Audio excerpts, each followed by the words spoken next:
Well, do you want me to start letting people in then, Annan? Yeah, please Okay, great. do.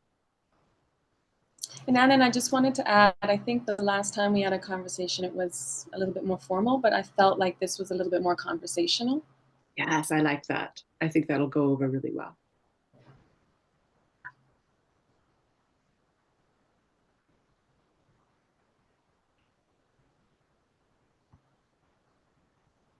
So welcome, everyone. Lauren's talk is going to begin in just a minute or two.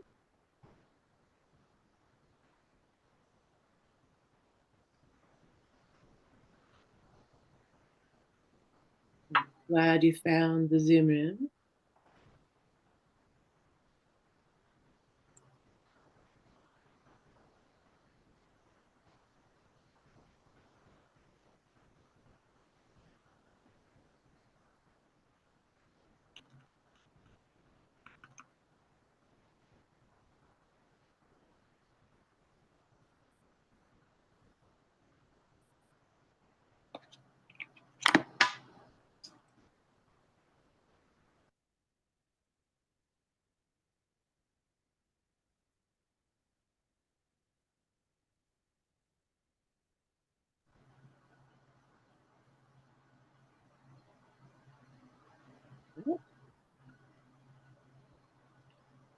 Let's start in just a few seconds here.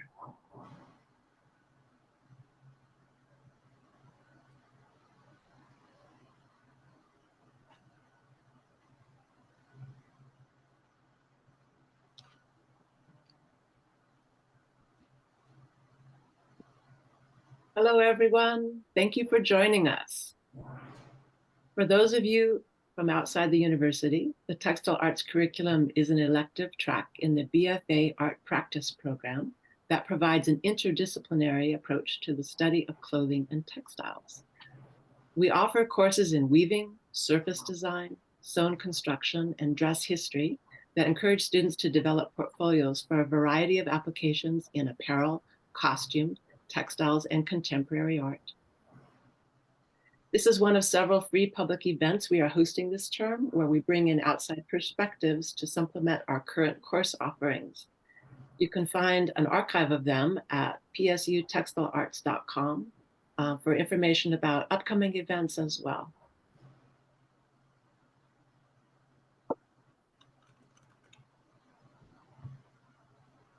So in the chat, you should be able to find the link to that, the PSU Textile Arts site. We're also going to use the chat to take questions today. So as Lauren speaks, please feel free to type your inquiries as we go. And at the end, Alison Hurrier, who is co-hosting with me today, and I will make sure that they are addressed to the best of our ability.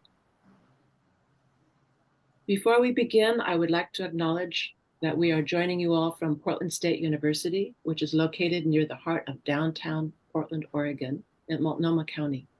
We honor the indigenous people whose traditional and ancestral homelands we stand on, the Multnomah, Cathlamet, Clackamas, Tumwater, Watlala bands of the Chinook, the Tualatin, Kalapuya, and many other indigenous nations of the Columbia River. It is important to acknowledge the ancestors of this place and to recognize that we are here because of the sacrifices forced upon them. In remembering these communities, we honor their legacy, their lives, and their descendants.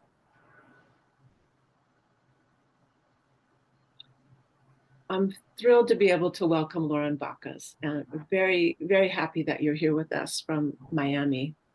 Lauren is an educator, textile artist, and independent researcher whose work centers on the construction of Caribbean identity through textile, craft, and costume, deeply influenced by masquerade and the Caribbean's legacy of resistance and storytelling through cloth and clothing. Her work encompasses live public performance, extratextual archives, and the digital space as a site for decolonization.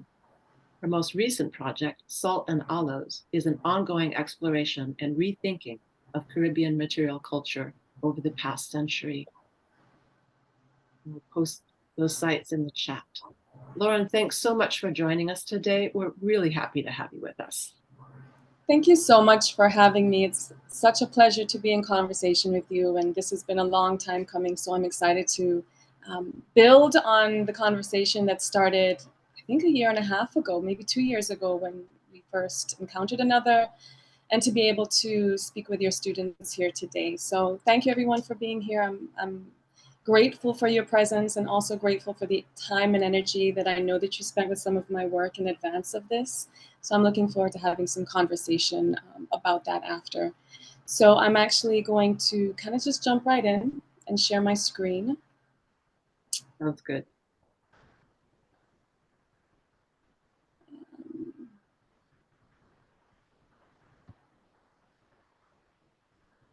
All right. Confirming that everyone can see this, yes? Great. So I actually wanted to begin with the story of this photo, and I use it, and I have been using it as the first photo in a lot of my presentations because A, my arms look fantastic in it, and I want to highlight that always. I had been working on a farm for a year at this point, but more importantly than that, this was really the moment where so much of my work came together. It didn't begin here, but it certainly came together at this point in time. And so I mentioned I was on a farm, yes, but that farm was located in St. Croix in the US Virgin Islands. And at that time in 2017, we were the islands, the trio of islands that make up the US Virgin Islands, St. Thomas, St. John, and St. Croix that I was on, was commemorating the 100th anniversary of the transfer of the islands from Denmark to the United States. And so part of that transfer was an exchange of money. $25 million went to Denmark. And also what went to Denmark was Greenland. So America was actually in quote unquote possession of Greenland, and they exchanged territories. Denmark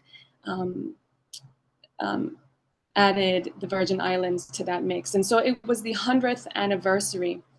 And it was a real moment in this public display, in this public parade that takes place in 2017, or excuse me, in Christmas, their version of Carnival. And I'll get into the different variations of Carnival that exist throughout the Caribbean and the world, to be honest. But it was a moment to recognize that transfer of power and what it meant for the people on that land. This trade in ownership. And you might be more familiar with the status of Puerto Rico, for example. The Virgin Islands falls very much under that kind of status as a territory of the United States. They have their own government, but they are part of the United States and cannot vote on the president, but they are part of the federal system.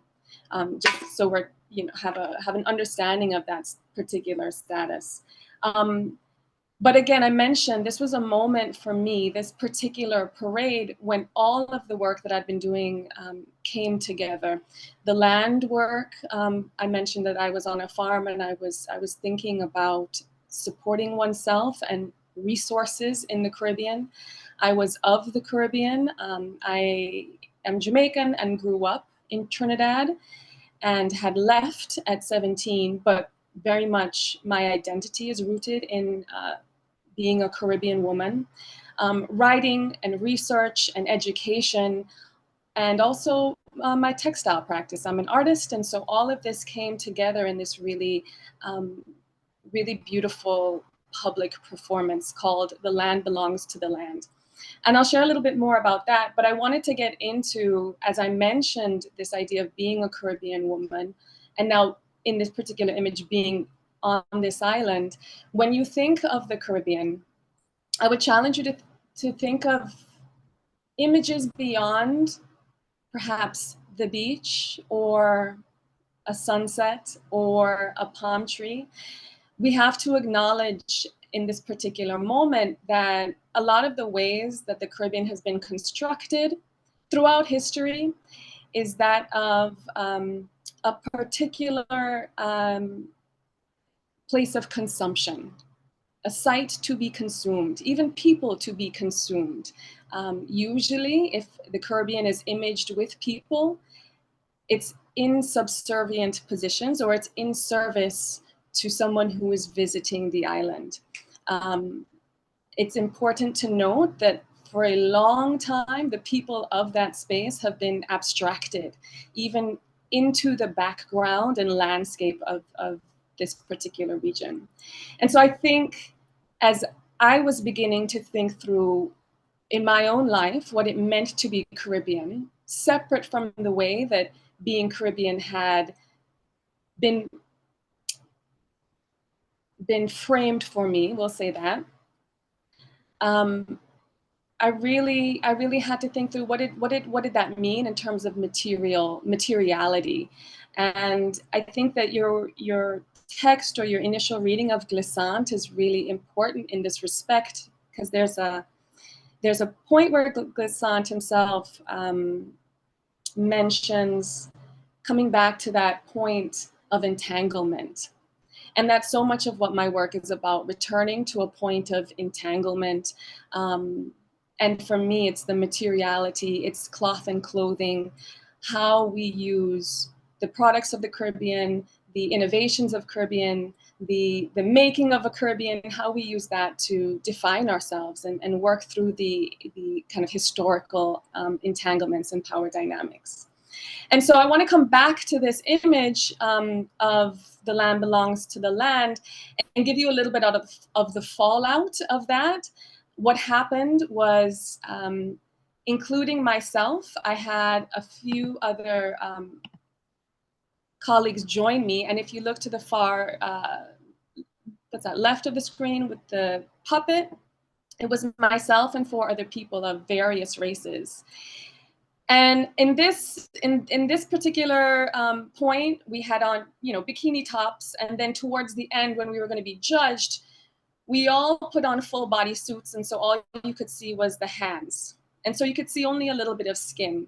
And the uproar that was caused because we had many different races portraying this particular masquerade performance. The conversations that came up about ownership of public space, who could represent the Virgin Islands, who could not represent the Virgin Islands, all of this became very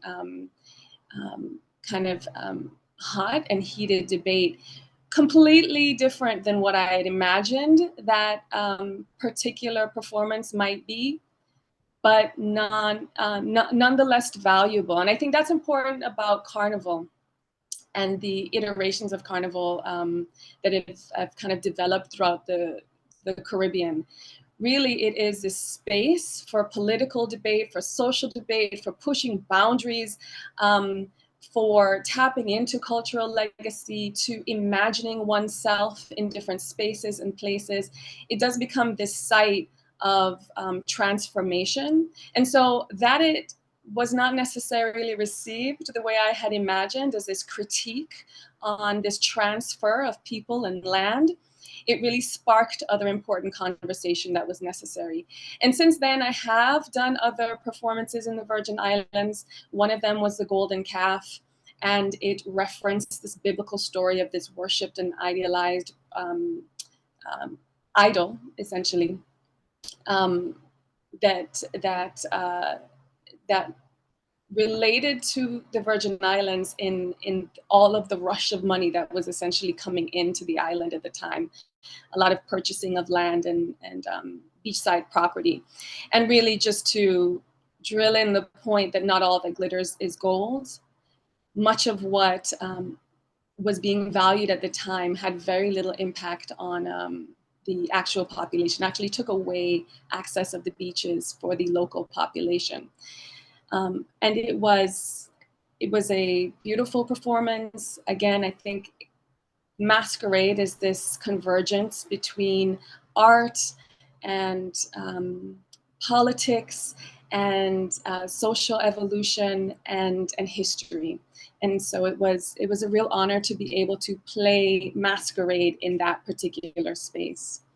As I mentioned, I grew up in Trinidad, and so I wanted to also acknowledge that Carnival looks very different across the Caribbean. And so when I say Carnival in this particular conversation, I'm truly referencing, or specifically referencing, Trinidad Carnival. I want to be clear about that, because there's this notion or this tendency to homogenize the space. And it's important to recognize that while there is shared history, there is also individual paths of these islands that are complex in their own right. But Carnival itself, in addition to being different in every island, and they're celebrated at different times. In the British Caribbean, they were celebrated more in Christmas time as this moment of Christian celebration. In the French islands, of which Trinidad is kind of lumped in there because we had a strong French presence, even though it was a British controlled space. It's celebrated around the Lenten calendar. So there's the 2 days prior to Ash Wednesday that falls, depending on the year, in February or March. So it's the Monday and Tuesday, and then Ash Wednesday is when we are supposed to take our ashes and having said farewell to the flesh, which is the translation of Carnival, we now become the good Christians that we truly are. But I grew up with Carnival. It was part of my process of becoming an adult, that transition into adulthood. You knew that you were grown when you were able to play an adult's mass. And I'll be clear also that Carnival is a wide variety of expression. In addition to costuming, we have music. We have our particular music is soca. There's instruments, the steel pan, for example. And it's a full program of activity and expression. But again, for our sake, I want to focus, when I say masquerade, on, or when I say mass specifically, I'm talking about the costuming. So I don't want to diminish mass when it is this incredibly large and multivariant expression. And so the costume that you see here, the series of costumes are all Trinidadian, but they're different varieties. So we have with the full, I'll say to the left is what we call pretty mass. And then the two center devil, and then the Dame Lorraine is what we call older traditional mass.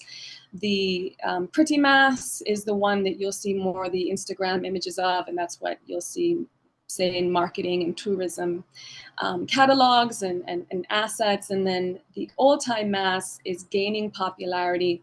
It usually happens in pre-dawn hours or just at dawn.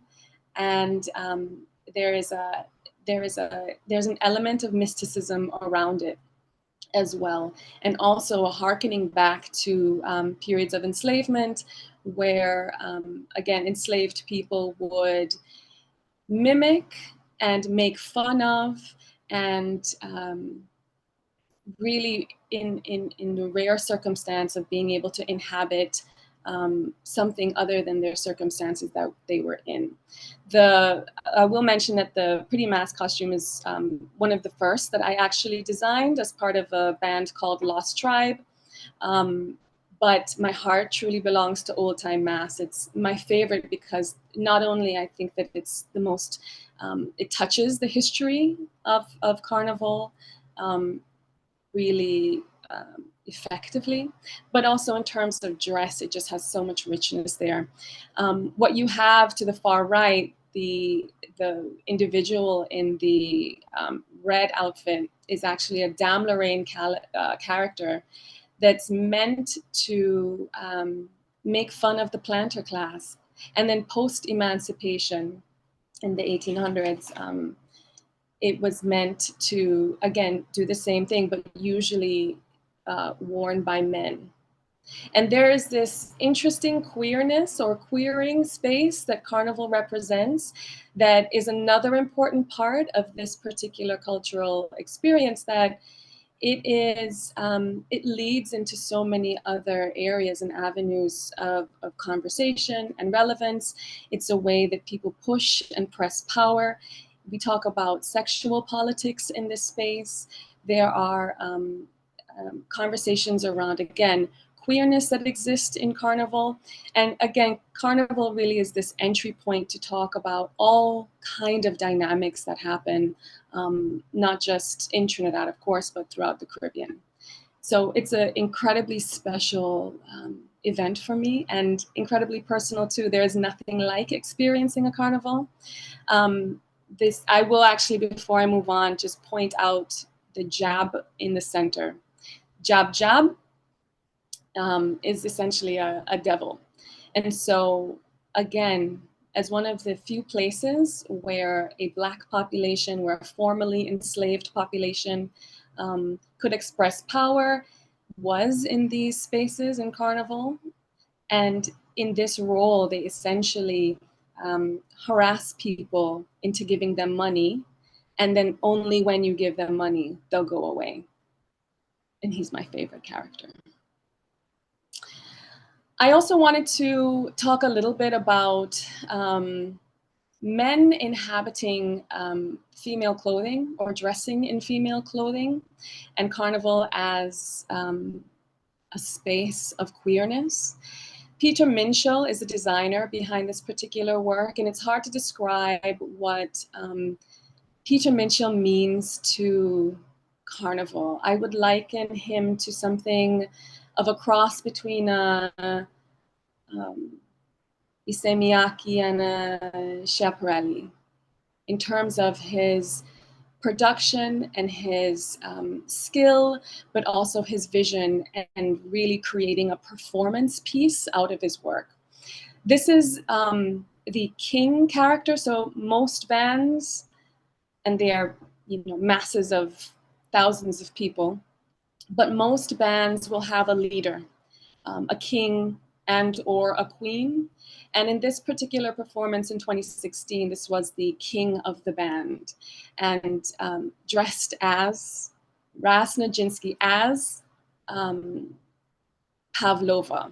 And so it's this kind of almost double drag. So the performer is actually playing the famous ballet dancer Nijinsky, and on stilts, and does this incredible performance to European classical music by steel pan or in steel pan. So again, it's this creolization of not just form, but also sound, but plays Nijinsky, the male ballet dancer, playing Pavlova, the female ballet dancer. So this was a phenomenal king performance, and it really rocked Trinidad in a way that we're still feeling the vibration on. And there's been since then this resurgence again to imagine Carnival as not just the pretty mass that you saw in the previous slide, but as, again, this space to really push conversations that might be challenging or that respond directly to political or social movements happening in the time and space as well.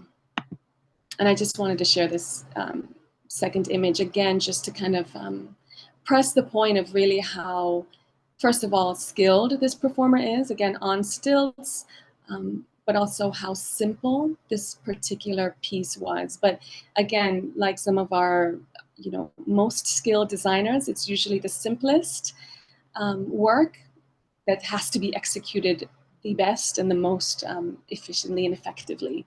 And this was an incredible example of that. I mentioned this younger generation of designers using old mass, or at least being inspired by old mass and old characters, and reworking that to fit a modern day context and modern day conversations.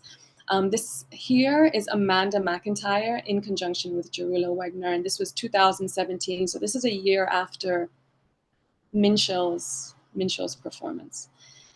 But she here inhabits the character of the baby doll.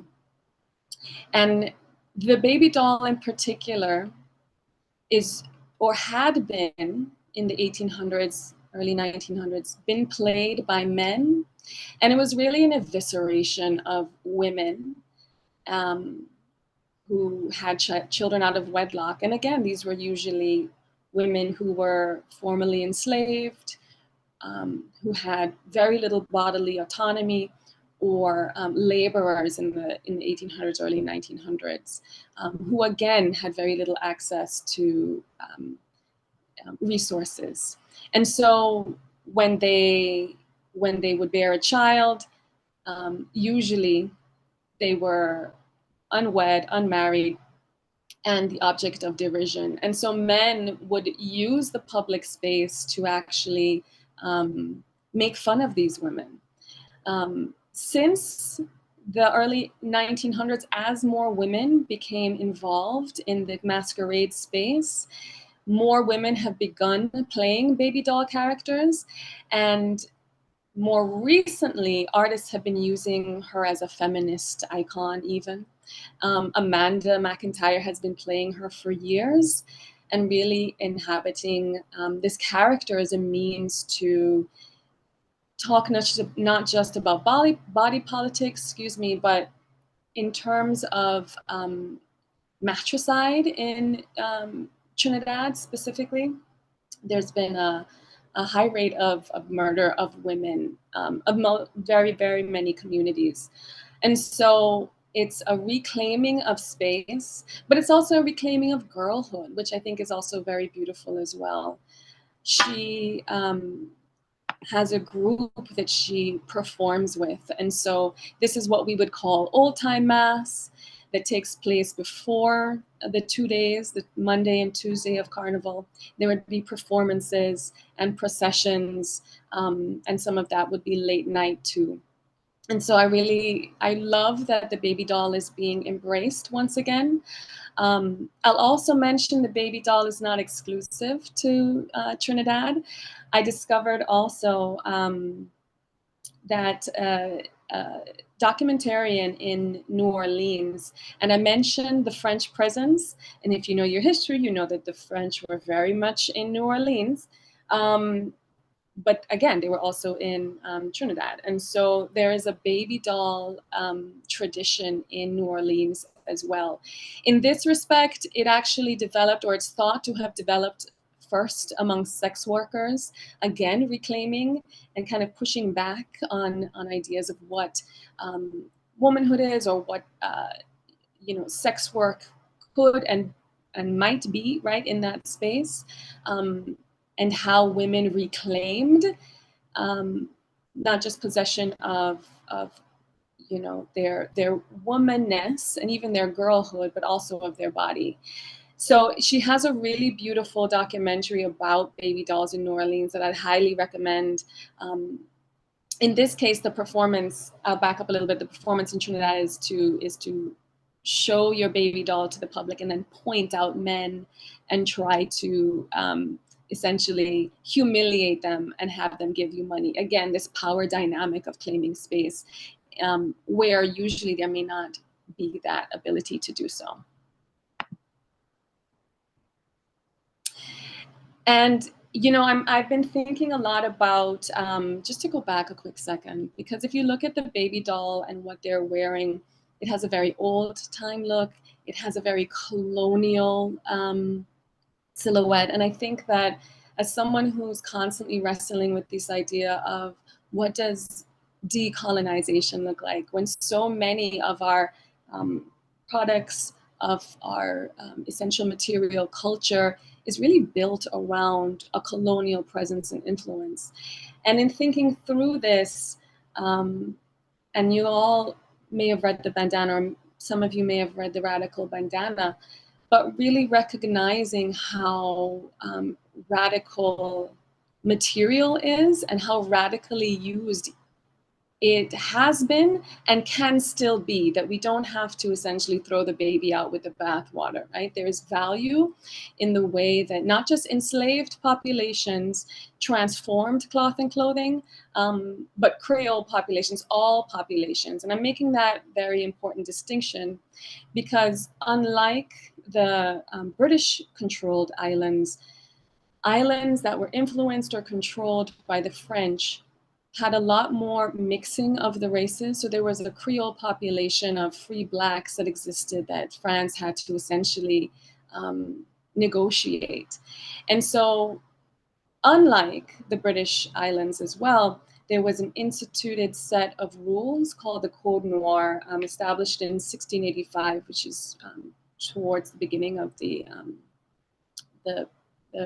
transatlantic slave trade. And so it was a huge part of people's everyday lived experience. It determined how and the Black body might exist in space, what its rights were, what you could and could not do to enslaved populations, but also how Creole populations were expected, mandated, it was a law, to behave and act and even dress. These were sumptuary laws, right? And so it was really interesting about how those laws apply to Creole women, and you'll see a visualization of that through Agostino Brunias's work. And this is one of many, many, many images that he created from Haiti, throughout the French Caribbean as well. But what was really interesting is how Creole women would actually transform that and use these laws to, again, create a very particular kind of self-expression. In all things, no matter who we are over time, we are always using cloth and clothing to communicate who we are. There's stories of women, even though they had to, for example, wrap their head, and all of this, to be clear, was so that they did not entice white men. Ultimately, the rules governing how they dressed was so that they were not as, or perceived not as attractive. But they would use those laws and then essentially flip them and reverse them, right? And so create these incredible head wraps. There's one story where the women were not allowed to wear jewels on their hands, so they put them on their feet. And so there were these ways that women in particular, but also men, would subvert these laws and use dress and cloth and clothing as this form of resistance. And the quality of cloth and clothing was also an indicator of your status, of course, right? Like in any country. But madras was one of the pieces of textile that would become ingrained in this idea of image making and creation. Linen and muslin, ironically, because we think of muslin now as almost as kind of dressmaker's fabric, just kind of as a draft material, were fine materials. Madras was a little bit easier to get. Also, like in all things, you know, people will buy and trade, and there's sexual favors being traded for and relationships being built on textiles. It's all there embedded in this work here. And I find that incredibly beautiful as I'm rethinking this idea of how people of the past have used madras and how we wrestle with it today. I, again, wanted to shine on Louise Bennett for a moment too, who did that, but in the 60s, particularly following a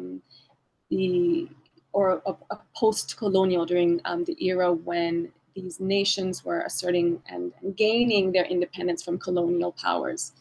Miss Lou, as she was known, was came from a middle-class family. She studied in England, and she was trained professionally in theater. When she came back to Jamaica, she was born in Jamaica in 1990, came back to Jamaica just as England, again, was granting independence to Jamaica. She inhabited this character of Miss Lou, who was essentially like a country griot, like a storyteller. And she would use not just language, because she spoke, even though she spoke in, the Queen's English, she used patois which was, the language of common folk, the dialect of common folk, in her performances. She used language, but she also used dress. Madras, similarly, was considered this peasant folk material, and she inhabited it and made it important and central to Jamaica's new and burgeoning identity. And so, as again, we rethink the pasts that come embedded in textiles, we also have to recognize the ways in which they're used as material of resistance as well. And I wanted just to also share an image of Madras from its original source. I think of it, of course, as a very Caribbean material, but as people who have read The Radical Bandana would know and remember, it actually originated in India, and then through this triangular trade, or the colonial empire of the British, it made its way to the Caribbean.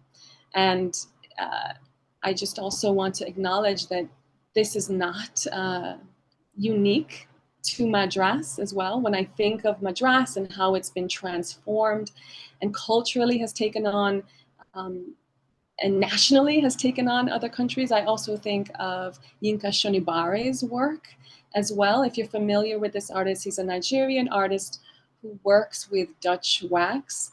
And even despite the name, Dutch wax, and despite the artist and the region, which it's more closely associated with, West Africa, it actually began as Indonesian, essentially, batik. Again, through colonial expansion and empire, it was brought back to Europe.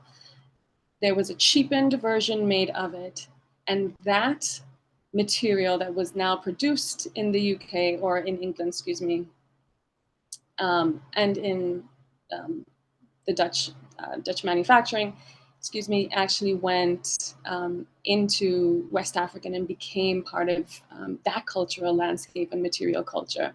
And so this kind of transfiguration of material is really exciting to me. It's also a reminder that it is global. Cotton, as you may know, was the first globally traded material in history, and so it continues throughout the world. And when I think of Madras, and I also remember and situate the Caribbean, it exists within this world and this global conversation of cloth and clothing.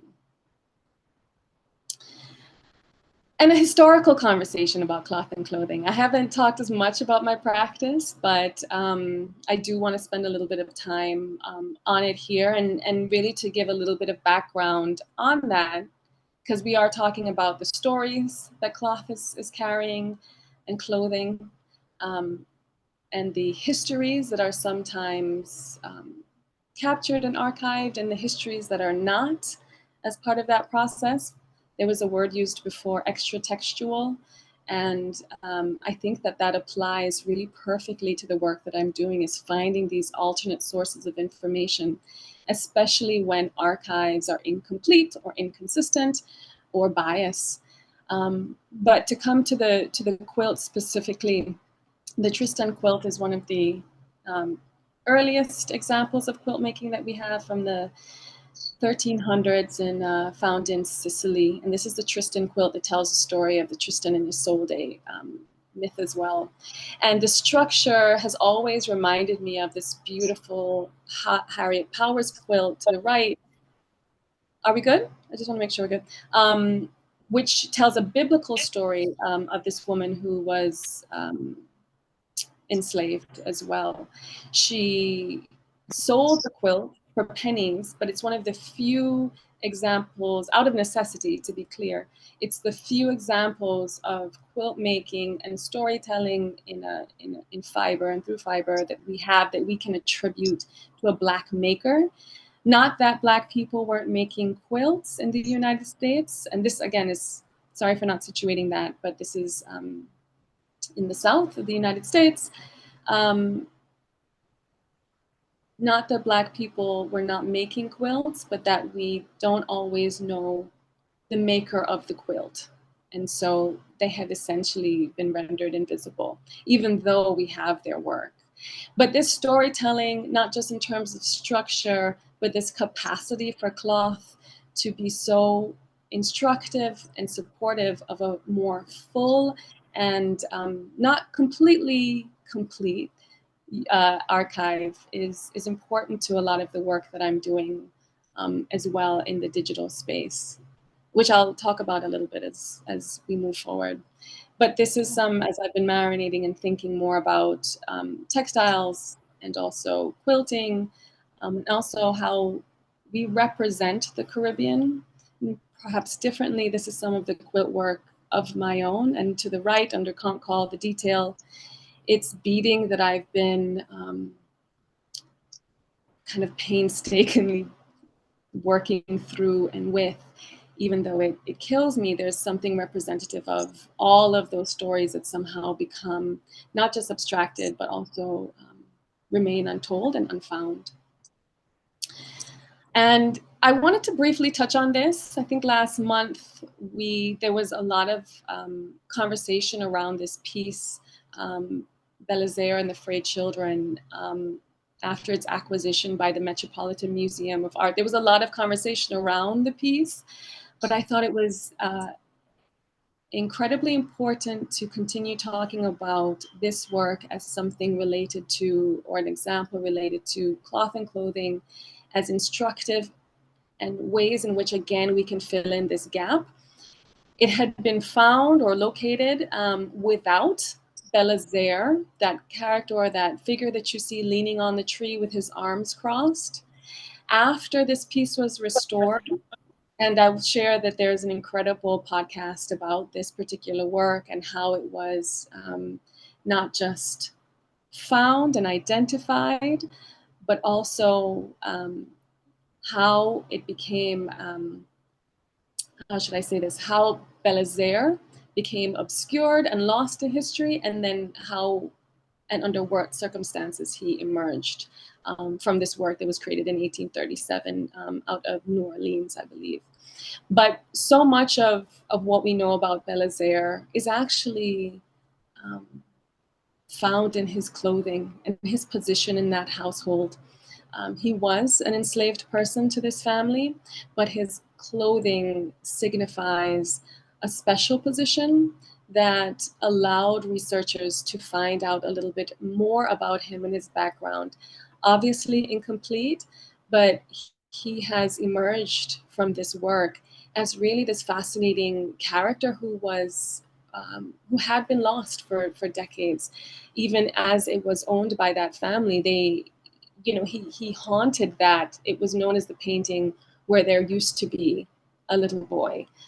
So he was present even when he wasn't present, but his clothing gave so many clues as to who he might be.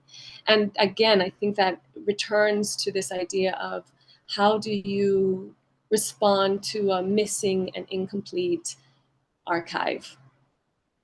One of the artists who I refer to in my own work, and also I'm lucky to consider a friend, is the artist Lavon Bell, who is actually working out of the Virgin Islands. And she uses archival images, and through this process of burning and cuts, refocuses our attention on figures that have been traditionally and historically ignored or unaccounted for. In this case, we see this young boy at the base of this small incline. The other figures have been essentially covered over, but he remains standing out. And as you can see, you can look at his garments. You can again look at the cloth that he's wearing, his cap, his garments, and focusing on a time and place and who he might be, and even fill in the gaps in your own mind. Even though we will never know who this young boy is, he's able through this work to have some voice. In terms of where this particular time and space leads us in terms of technology, the artist Rodell Warner, and if I'm not talking about my personal work as much, we'll get to that, but I also want to acknowledge how much interesting work is happening in the Caribbean and through the Caribbean around these ideas of not just decolonial studies, but also how we address the archive. And that's my particular area of focus and fascination at this moment. Rodell Warner actually has created this artificial archive project where he is rendering and creating images of indigenous and enslaved populations and Creole populations that usually we do not see in the archive. Photography was, even to own a camera, say in the 1800s, late 1800s, was incredibly rare. To take a photo was incredibly costly. And so when image making and production did occur in the Caribbean, it was for a very particular purpose. It was for a very particular aim, and there was a creation of a kind of narrative about that space that was being constructed. And we'll get back to the original point I met you with at the top of the talk, which is when you imagine the Caribbean, what do you imagine? What are the images that come to mind? Where did those images come from? And how would you, or who would you even imagine had a hand in producing those images? Who did not? Who is subject? Who is not? And what Rodell Warner in this particular project confronts is this idea of what if we as Caribbean people constructed our own archive? And of course, there's pushback and conversation around this idea of, well, there's an algorithm that he must also work with, his own lens that is affecting the outcome of these images. What I appreciate about, and there's a beautiful essay that he wrote for Pre magazine that addresses some of these concerns. And even the writer Sadia Hartman talks about this idea. Well, what do you do when you cannot rely, again, on an archive to tell a full, complete, even fair history? And so using these images, but also contextualizing them as, yes, AI generated, yes, they exist through a certain producer's lens. However, they're still important and valuable as we begin to image or reconstruct an image of the Caribbean. The work that I'm doing digitally is through Salt and Aloes is less about production of images and more so about how we rethink material culture of the Caribbean, investigating what are the things that make Caribbean, or what are the things that make us Caribbean, or why are they even Caribbean? And I think the why are things Caribbean is an interesting question that I'm continuing and will always investigate as well. And by the way, I have on that Salt and Aloes page or website, because it's its own website, a series of radical archives. And again, in conversation around returning to this site of entanglement and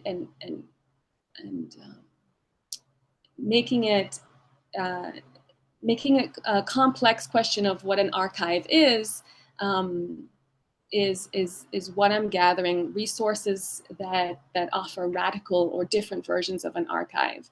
And if you are interested in that, I would highly recommend just tapping into resources, and then you'll see a listing of other archives that rethink Caribbean production, image making, and history, and how to present that in a way that feels more whole.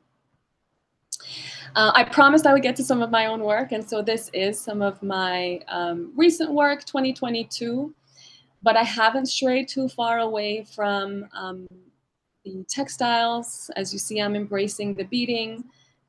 This work is called Our Gordon is Gone, and it's a jacket that's folded on a wooden chair, just a school older wooden chair. The beading itself is actually taken from an image of this man that we have here. His name in popular media is Whipped Peter. That is not his name. His name is Gordon. Gordon's story is that he was an enslaved person in Louisiana who, after being whipped so severely that he was bedridden for a month, he decided to escape and did so successfully after an arduous journey through the swamplands, and found himself in a Union camp. And this is where this image was taken. The more famous image of Gordon is that of his back, and he is looking over a shoulder, his left shoulder, and his back is scarred with whips, with almost like keloid marks and scars. It's an extreme and painful and brutal archive, like a physical archive, a bodily, corporeal archive of the horrors of slavery. I chose, and I always choose to present this forward-facing image of Gordon because it is extremely regal. He's a beautiful man. His circumstances, even his clothing, really dim in in comparison just to the light that his face is carrying, and again, this kind of regal countenance. But that beading and the beadwork that you saw on the back is a replication of that scarring. But it's also a jacket, meaning that it's meant to be taken off and it no longer serves. Gordon continues to live on, his legacy lives on, but I hope in effect that he is freed, even though his image is used throughout the media. So this was my working through all of not just Gordon's story, but all of the untold stories, all of those small beads. I mean, countless people who have endured the horrors that Gordon did endure, and yet persisted. So that is some of my recent work as well. But I want to just bring it back to the beginning and circle back to this idea of masquerade and cloth and clothing as really being a site of not just identity and ownership, but really a public space where one, and especially in the Caribbean, we can present an alternate image of ourselves. It could be a woman in a man's form, man in a woman's form, or pressing conversation that we are not, but maybe should be having in public about where we stand in the world, how we stand in the world, and where we'll stand in the future, because there will be Caribbean people in the future, even if in our current ecological crisis, that remains kind of threatened. But there will be Caribbean people in the future, and what that will look like in public. So that is my presentation. I want to say thank you. And I'm so excited to talk and have some conversation. Excellent. Thank you so much. I'm really appreciative of what you prepared for us. And opening the floor to conversation, we have quite a few questions in the chat. One that maybe just refers back to what you were just speaking to, from Ladon, says, you mentioned that you want to challenge people to create an image other than a tropical beach when they imagine the Caribbean. What is the coolest thing about the culture that you want people to know? What's the coolest thing about the culture that you want people to know about? That Caribbeans are everywhere, in everything, and have affected the world. There is an artist, her name escapes me now, but forgive me.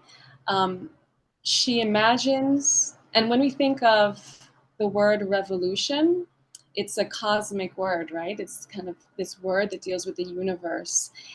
But it's also this point of access or axis, right? So things revolve around the center point. For this artist, and also for myself, the Caribbean is that center point of so much revolution and so much also of the world that we have today, of our economic reality, of our capitalist society, began as this experiment this new world. It may not be cool in, you know, in the way that you imagine that. I think that that is the coolest thing on planet Earth for me, that this space, this relatively small space, had and has and continues and will always have an incredible impact on this in this world. Yeah. Here's a question that's more specific to the bandana. From Rowan says, would you call a bandana or madras a literal physical historical piece representing a lack of knowledge of culture due to colonialism? To clarify, bandana is what it's called in Jamaica. Madras is what it's called in, for example, the Virgin Islands, which is the example that I use in the text. It's a site of transformation.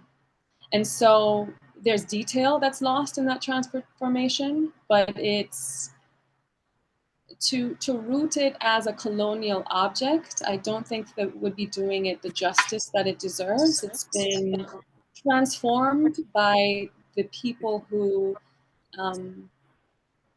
had different degrees of access to it. And that's what's, I think, the important point of Madras, that is still in flux. It is this evolving fabric. And it's, again, not unique in that respect. I mentioned the Dutch wax print. There's, you know, how we have interacted with fabrics throughout history and different fabrics and transformed them is that's the lineage that Madras is part of. So it's less about ignorance for me and more about how it has been this site of reworking and identity formation, right? Because the Caribbean is interesting in that it is not one, right? It is not the other. It's this blend that you know, the end result is kind of inextricable from itself. And so, and that's exactly like a fabric itself, right? At one point, these threads become a whole. And so how do you reckon with that whole now? And the meaning continues to transform. Very interesting. These are good. Yeah. There's another question about the bandana from Amaya. With folks trying to make the bandana trendy and fashionable today, how does this fit into the whole decolonization scene? Can making the bandana hip contribute to the real work of decolonization, or does it risk watering down its history and meaning? That's an excellent question. I am myself wrestling with that. I had a huge resistance to the bandana and its use of the bandana and making it trendy, fashionable, putting it on a mini dress. It just felt as if exactly that. It was watering down the history. The reality is that we all exist in a world where there is so much history and weight and story and heaviness behind all of the things that we're wearing. I mean, talk about cotton as well. We rarely, when we put on something that is cotton, do we reckon with the history of cotton and who and what has had to be sacrificed in kind of service to that. You know, I think of when quilting became popular. I talked about getting into quilting as well. Don't worry, I'll answer the question. But I talked about getting into quilting as well, and this kind of surge in popularity in quilting and the access to cotton. And in the classes that I was taking around that, when I was taking classes in quilt making and the history of quilt making, rarely was it acknowledged that there was access to cotton and cotton material because these plantations were producing cotton and there were people who had to work those plantations, right? So the connection hadn't been made.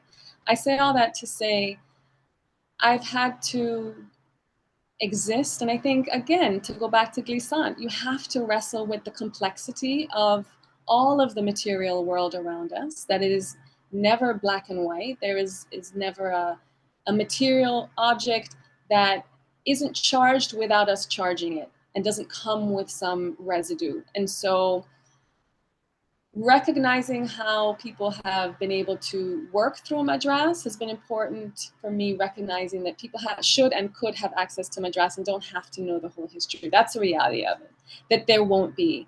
But is it worth it, though, that it continues to exist through and in the Caribbean? I believe that it is. And so I'm interested. It's more interested than anything to see what form it takes next. And there will be spaces to tell the story of Madras, and hopefully it's a way in, right? There's so many ways that you can find out about something, and then once you're in it, and you get access to the whole full history of it. So if it creates access for people to think about cloth and clothing, to think about Caribbean history, then let it exist, you know, as a mini skirt, I suppose. Great. Another question from Todd. How do you decide on what textiles to use in your costuming or art pieces? In an attempt to decolonize items, what challenges arise when deciding what stories you want to tell? This is an excellent point. By nature, shiny, flashy, gold, and sparkles. That's just who I am as a person. When I'm thinking, though, through making my costumes, it's either material that is available.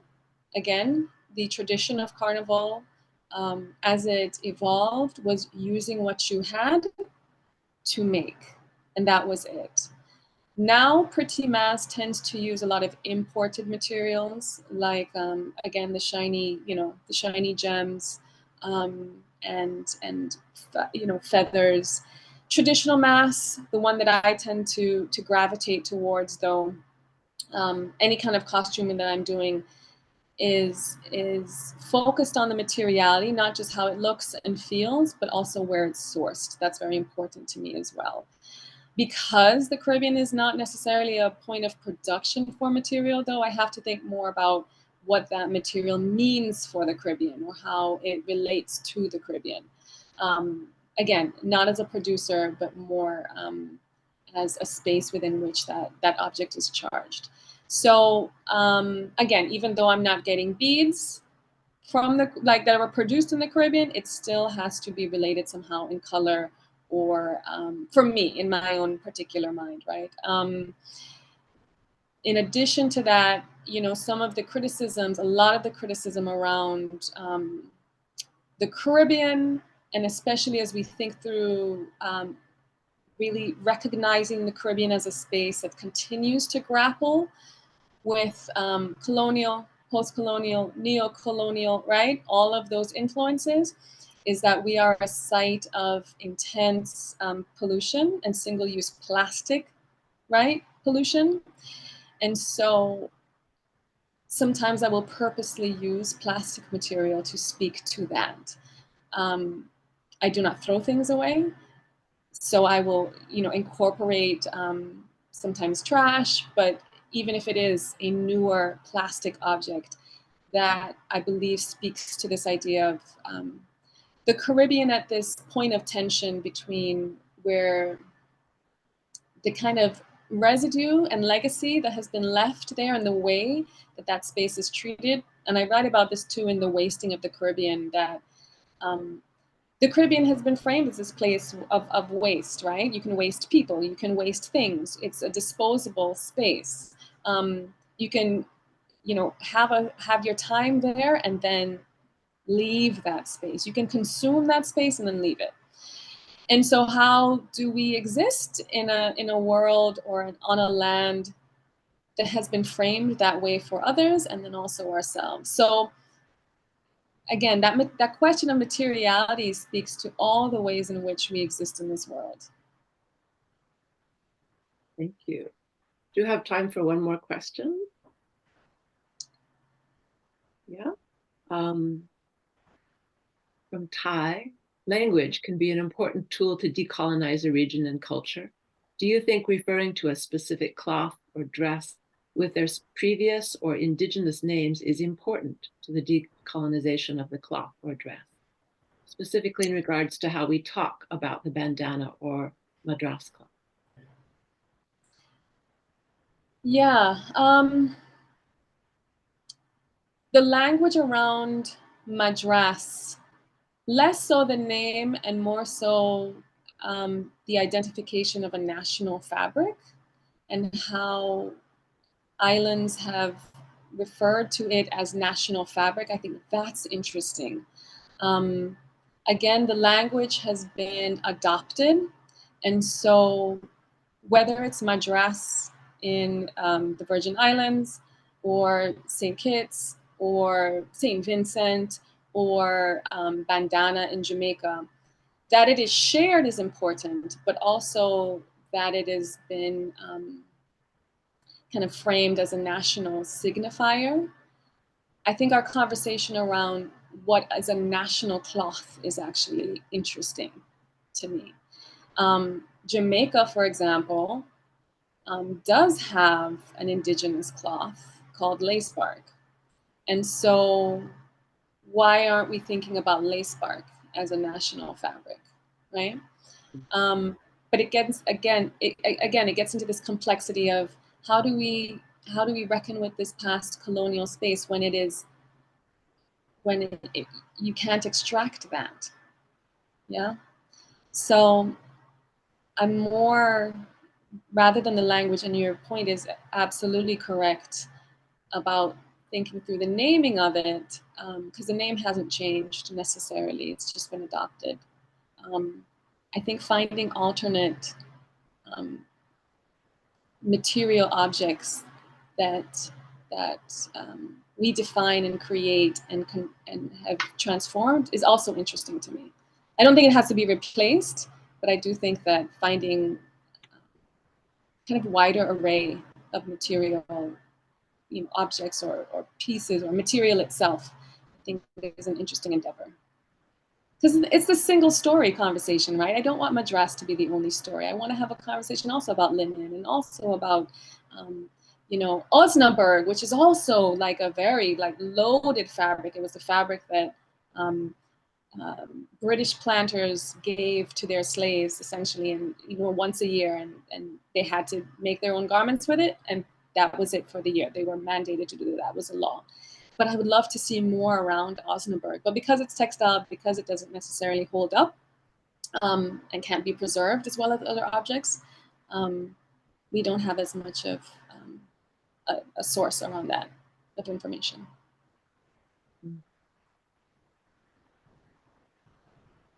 These were great questions. So much to think about. Yes, and there are more. Want to be sensitive to your time. And yours. Do you need to move on, or do you have time for another question or two? If y'all are here, I am here. I love this. Okay. And Allison, I've been hogging all the questions. Do you want to? Oh, sure. Yeah, absolutely. Dion has another question that's also related, I think, to the bandanas, but also the baby doll dresses, and thinking about how has the application of bandanas and the baby doll dress in fashion evolved over centuries by individuals from all walks who have an appreciation for Caribbean culture and history. The baby dolls, I think Amanda McIntyre is one of the few people who are really helping to transform. There's a few other people who are helping to transform the baby doll as well. I mentioned the documentarian Vashni Corin, and she's created this link. I think that's worth exploring as well with baby dolls in New Orleans. Obviously, it's become you have a little bit more fashion forward pieces, right, being created with baby doll culture and expression. But again, it's still, the root of it is still this kind of 18th, 17th century look and feel in silhouette. The other, there's so many other characters as well. It's always lovely to talk about the baby dolls because I think that interesting connection to New Orleans as well. But there's so many other characters. You saw Dame Lorraine. There is, for example, the character of the Midnight Robber who wears this, incredibly like Zorro-esque outfit as well with this cape. So there's sailor mass as well. What I will say is all of these things have been influenced by larger global events, for example, and trends, right? So it's not as if the Caribbean is sitting and impenetrable and untouched by global trends. In fact, in the 1940s, for example, the US military was very present on the island. It was at this time when they were asserting their presence in that region particularly. And so the presence of the US soldiers also and their militarized garments also affected the way that carnival presentations looked at the time. So you have, again, more sailors. You have a US sailor kind of masquerade as well. There's, again, we're talking about cloth and clothing, but carnival, again, is this multivariant tradition. So it's even in the carnival songs that we have about like US sailors come in and chatting up, chatting up is a very generous word. Local women. There's all of these influences throughout history, throughout the world that shift and change and affect carnival culture, but it's always something that I think at its core maintains this this base of, again, this colonial past and history, and it's important to continue retelling it, and it does, and that it's included in, again, the kind of dress and fashion and style that's represented in it. Great. Yeah, that you're really touching already. I think you're answering this other question here from Moth, talking about textiles as a form of non-written communication, especially among oppressed and disenfranchised groups. Yeah. And you were just speaking to a political message in costume there, but this question is asking about, are there other ways that the bandana or madras has been used for social or political messaging through the colors or certain weaving patterns? Yeah, absolutely. Thanks for that. Actually, what's interesting is the US Virgin Islands, and there's the British Virgin Islands, to be clear, and then the US Virgin Islands, which is in this, again, kind of limbo, non-statehood, and has never essentially as a heavily populated space, because of course there was indigenous people present on the island before the European presence as well, but they have never essentially owned their own space. And so there has been a recent and reassertion of a Virgin Islands identity, and they have actually done that by redesigning or designing their own madras pattern with their own colors. So it was used as a way, again, taking this cloth and again transforming it through particular colors. There was a designer, her name is Debbie Sun, that was really responsible for the new design, and that has become the symbol of Virgin Islands identity in a way that transforms Madras. So absolutely, there has not been another island that I know of that has also done that. Even though everyone has a slightly different version of their Madras that's considered their national, this was a concerted effort to redesign and essentially kind of remake their own version of a Madras pattern. One of the things I'm really responding to, and like a through line through the work, Lauren, that I'm hearing a lot is just this kind of that's really exciting to me is this idea of like recrafting identity, but through these different sort of like in the fabric, like this knowledge of like this deep kind of knowledge of making, and like then being able to, like you're saying here, recraft kind of this fabric that exists, doing that sort of on the body in the form of carnival, to kind of just like to recraft identity in that way. And then also in the archive images that you were sharing, sort of, because we talk about that all the time in the history of dress. It's like all the things that we really draw on for like how we understand clothing are coming from this very like constructed archive that a lot of people just take as history, but isn't, it actually is very, very crafted and constructed. And I'm kind of curious about how you feel like sort of contemporary technologies and platforms and things like that are starting to influence the way that we think about identity, like and some of the work that you're doing.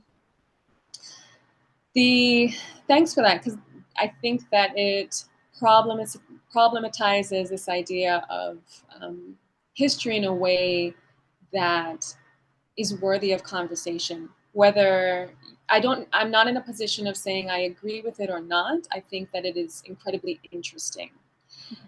Without context, though, projects like Rodell Warner's Artificial Archive, I think, can it has the potential to create the same issues, right? This is a single producer, and we don't know the input that has gone into the creation of these images, right? We don't know essentially like the ingredients used to create these images. And so what are your inputs? What are you sourcing from other images, and what those are? And so I think that as we develop these either newer images or newer archives, of course, we use the word transparency, but to a degree where we not only can recognize that these things are artificial, and there has to be some kind of signifier that they are, but that also there has to be a way to track how they were created, either like, tagging the actual language that's included, or again, the images that are sourced that have inspired it. Because, for example, some of the images that I showed, I don't know where he got the the the information to. For example, there's these kaftans that people are wearing. Where is that from, right? If you are sourcing from West Africa, where in West Africa are you sourcing this from? I'll say this, Carnival does a lot of that as well, have these very kind of abstracted references to West African carnival and masquerade tradition. I think for images like this, that space though is recognized as one of, first of all, it's not necessarily an academically rigorous space. Carnival is a different iteration of that. But I think for these images that can potentially inform academic spaces and learners and institutions and students, and the general public, to be sure, there needs to be more tracking of what's going into those images. I'm excited by it. I love these images. They're beautiful images. And I think that the impact of seeing actual faces, actual bodies that we may not have before is important.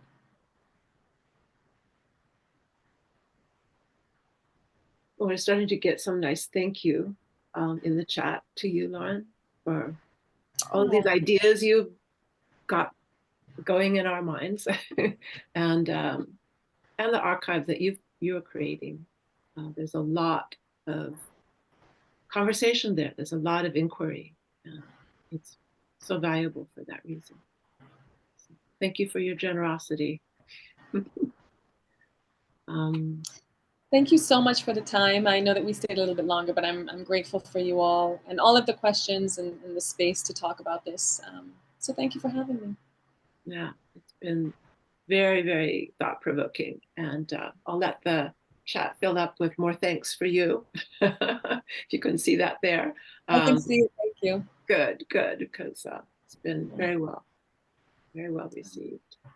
This is going to be recorded, or it is recorded, so it will appear on our PSU archives, event archives. And thanks to everybody who's been involved today, and in this great conversation that I hope will continue. Thank you all. Thank you all. Thank you, Anil, and thank you, Allison. Yeah.